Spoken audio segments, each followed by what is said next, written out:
ಈ ವಚನದ ಮೂಲಕ ಡಾಕ್ಟರ್ ಬಸವಲಿಂಗ ಪಾಟಲಿಯವರು ನಡೆದುಕೊಂಡು ಹೋಗ್ತಾ ಇದ್ದಾರೆ.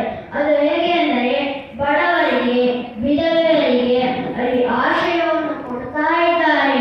ಕನ್ನಡವು ತುಳುನಾಡಾಗ ಇರವಾದಿ ಜಾಮರ ಅಡಿಕೆಯಲ್ಲಿದ್ದಾಗ ಕನ್ನಡವನ್ನು ಉಳಿಸಿ ಬೆಳೆಸಿಕೊಂಡು ಬಂದವರು ಡಾಕ್ಟರ್ ಚನ್ನಬಸವ ಪಟ್ಟದೇವರು. ಅದು ಹೇಗೆ ಅಂದರೆ, ಹೊರಗಡೆ ಉರ್ದು ಒಳಗಿ ಒಳಗಡೆ ಕನ್ನಡ ಶಿಕ್ಷಣವನ್ನು ಕಲಿಸಿದಾಗ ಕನ್ನಡವನ್ನು ಉಳಿಯಿತು.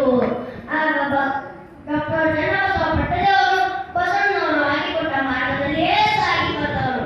ಅದರಂತೆ ಪೂಜ್ಯ ಬಸವಲಿಂಗ ಪಟ್ಟದೇವರು ಮತ್ತು ಗುರುಬಸವ ಪಟ್ಟದೇವರು ಕೂಡ ಬಸವಣ್ಣನವರು ಹಾಕಿಕೊಟ್ಟ ಮಾರ್ಗದಲ್ಲಿಯೇ ಸಾಗಿ ಬರುತ್ತಾ ಇದ್ದಾರೆ.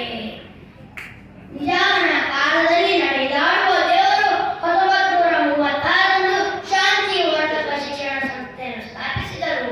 ತಮ್ಮ ಆಯುಷ್ಯದುದ್ದಕ್ಕೂ ಶಾಂತಿ ವರ್ಧಕ ಶಿಕ್ಷಣ ಸಂಸ್ಥೆಯನ್ನು ಬೆಳೆಸಿದವರು. ಅಲ್ಲಿ ಇಂದು ಸಾವಿರ ಸಂಖ್ಯೆಯ ಕುಟುಂಬಗಳು ಹಬ್ಬಗಳನ್ನು ನೆನೆಯುತ್ತಾ ಶಾಂತಿ ವರ್ಧಕ ಶಿಕ್ಷಣ ಸಂಸ್ಥೆಯಲ್ಲಿ ಆಶ್ರಯವನ್ನು ಪಡೆದುಕೊಂಡಿದ್ದಾರೆ. ಅಷ್ಟೇ ಅಲ್ಲದೆ ಶ್ರೀ ಸಮರ್ಥ ಉತ್ತರ ಮಠದ ಉತ್ತರಾಧಿಕಾರಿಯಾಗಿ ಬಸವಲಿಂಗ ಪಟ್ಟದೇವರನ್ನೇ ಆರಿಸಿಕೊಂಡು ಗುರುತಿಸಿ ಹಬ್ಬಗಳು ಬಿಟ್ಟು ಹೋದ ನಮಗೆ ಬಹುದೊಡ್ಡ ಕೊಡುಗೆ ಎಂದು ಹೇಳೋದು ನನಗೆ ಹೆಮ್ಮೆ ಅನಿಸ್ತಾ ಇದೆ. 21ನೇ ಶತಮಾನದ ಬೆಳಕು ಎಂದರೆ ಬಸವಲಿಂಗ ಪಟ್ಟದೇವರು. ಅದನ್ನು ಹಾಗೆ ಹೇಳಿದರೆ ಏನು ತಪ್ಪಾಗುವುದಿಲ್ಲ. ಇವರು ಮಾಡಿದರೆ ನಂಬಲೇಬೇಕಾದ ಕೆಲಸವೇನೆಂದರೆ, ಬಡವರಿಗೆ, ಬಸವ ಪಶುಗಳಿಗೆ ಸಂರಕ್ಷಣೆಗಾಗಿ ಸಂರಕ್ಷಣಾ ಧಾಮವನ್ನು ಸ್ಥಾಪಿಸಿದ್ದಾರೆ. ಅದನ್ನು 2004ರಲ್ಲಿ ಸ್ಥಾಪಿಸಿದರು. ಅಷ್ಟೇ ಅಲ್ಲದೆ ಅಲ್ಲಿದ್ದ ಮಕ್ಕಳನ್ನು ಶರಣ ಸಂಸ್ಕೃತ ಭಾಷೆಯೂ ಕೂಡ ಬರುತ್ತದೆ.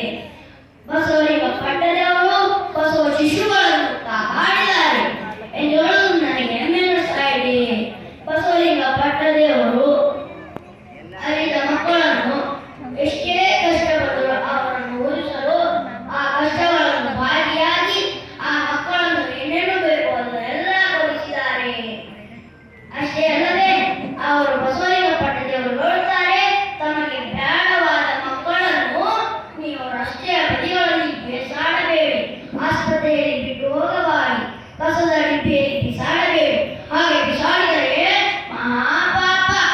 ಆ ಮಕ್ಕಳನ್ನು ನಮಗೆ ಕೊಡಿ. ಇಲ್ಲದಿದ್ದರೆ ಚನ್ನಬಸವೇಶ್ವರ ಗುರುಕುಲ ವಸತಿ ಶಾಲೆಯ ಗೇಟಿನಲ್ಲಿ ಮಮತೆಯ ತೊಟ್ಟಿಲಿದೆ.